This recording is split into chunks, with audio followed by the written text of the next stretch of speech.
क्या आपके जीवन में भी समस्याएं हैं? अवश्य ही होंगी। हर एक के जीवन में समस्याएं होती हैं। हर एक मनुष्य पूछता भी होगा कि ये समस्याएं ये है क्या और क्यों आती हैं जीवन में। आपको एक बात बता देता हूं कि ये समस्याएं वो नहीं जो आपके मार्ग को रोकती हैं, बल्कि समस्याएं तो वो होती हैं जो आपको तब दिखने लगती हैं जब आपका ध्यान आपके मार्ग से, आपके लक्ष्य से हटने लगता है। और इन समस्याओं को दूर करने का, इन्हें सुलझाने का एक ही साधन है, अपना सारा ध्यान पुनः एकाग्रित कीजिए अपने मार्ग पर, अपने लक्ष्य पर। आपका सारा ध्यान यदि केंद्रित होगा आपके लक्ष्य पर तो ये समस्याएं दूर रहेंगी। यदि ऐसा नहीं हुआ, यदि आपका ध्यान थोड़ा भी भटक गया तो ये सारी समस्याएं दिखने लगती हैं और बढ़ने भी लगती हैं। देखिए, जहां आपका निशाना है, बाण तो वही चलाना है, तो दृष्टि भी तो वही होनी चाहिए ना। तभी तो आप उस लक्ष्य को भेद पाओगे। इसलिए स्मरण रखिए, सदैव ध्यान रखिए अपने मार्ग, उसी पर आगे बढ़ते जाइए अपने लक्ष्य की ओर। जैसे जैसे आगे बढ़ते जाओगी ये समस्या स्वयं पीछे छूट जाएंगी। ये पंछी बड़े ही प्यारे होते हैं, मुझे बहुत अच्छे लगते हैं। आपने कभी सुना होगा कुछ ऐसे भी पंछी होते हैं जिनके पास पंख तो होते हैं पर उड़ नहीं पाते। चाहते हैं कि आकाश की ऊंचाइयों में जाकर बादलों से बातें करें, कर नहीं पाते। अभी संसार में होती हैं पतंगे भी, इनमें ना जीव है, ना प्राण, ना ही पंख है, पर ये अंबर से बातें करती, पवन के वेग के साथ खेलते हैं, मचलते हैं, इतलाते हैं। अंबर में जीवन के कुछ पल व्यतीत करते हैं। कारण क्या है? कारण है डोर।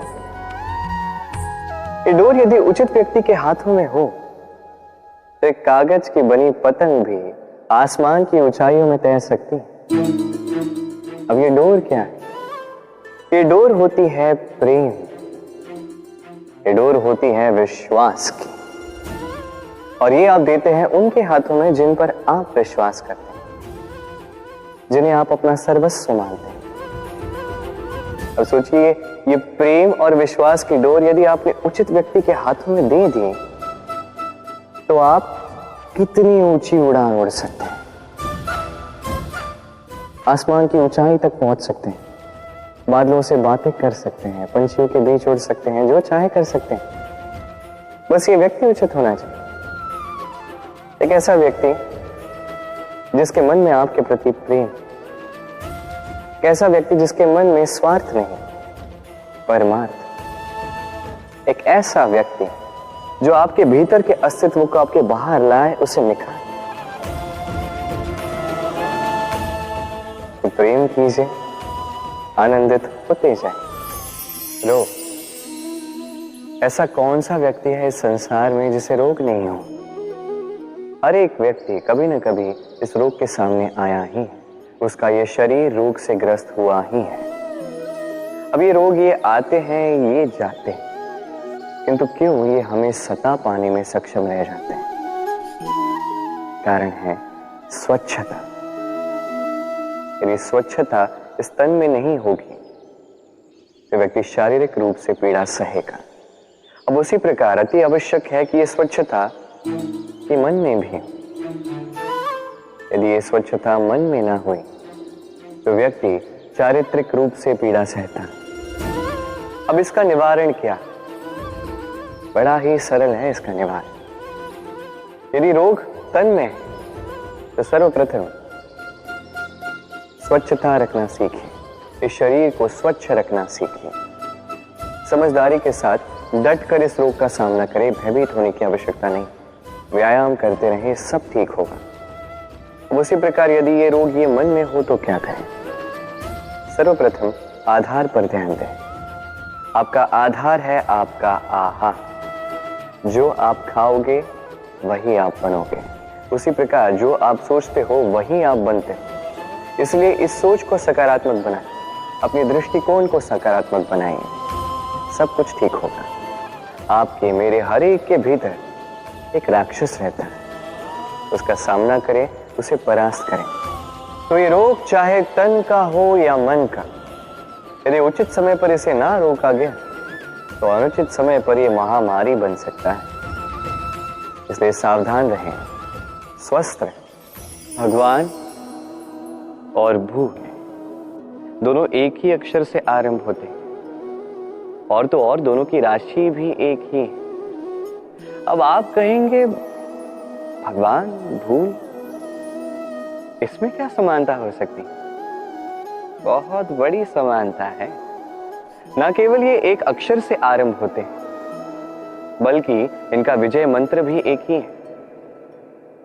भगवान को मानो, उन पर विश्वास करो, उन्हें स्वीकार करो।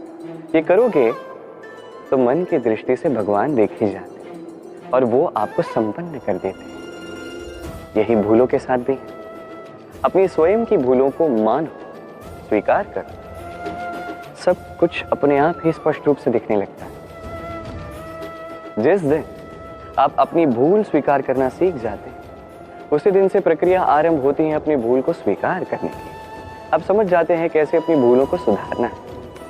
स्मरण रखिए, स्वयं को श्रेष्ठ बनाने के लिए अपनी भूलों को स्वीकारना आवश्यक है। इस जीवन में शांति लाने के लिए ईश्वर को स्वीकार करना आवश्यक है। सदैव अपने गुण और अपने दोष स्मरण रखिए, आजीवन सुखी रहोगे।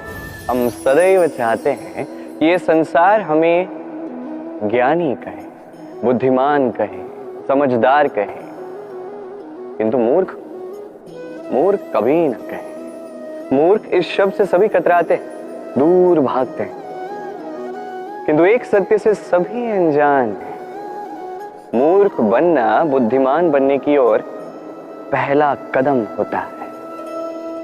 आप बड़े से बड़े दिग्गज ज्ञानी के साथ बैठ जाइए, कितनी भी बातें कर लीजिए, कितना भी ज्ञान बांट लीजिए, अनुभव मूर्ख बनने के पश्चात ही प्राप्त होता है कि नहीं? मूर्ख बनने के पश्चात आपको यह समझ में आता है कि क्या नहीं करना चाहिए। ज्ञानी आपको यह बताते हैं कि क्या करना चाहिए, और इस संसार में क्या करना चाहिए से कहीं बड़ा ज्ञान होता है कि क्या नहीं करना चाहिए। इसलिए सदैव स्मरण रखिएगा, आपसे हुई कुछ भूलें, आपको कोई मूर्ख बना जाता है, आपके साथ छल कपट करता है, तो कोई बात नहीं, ये अंत में आपको और बुद्धिमान ही बनाएगा। इस समय सकारात्मक रहिए, ये संसार आपको ज्ञान ही अवश्य कहेगा।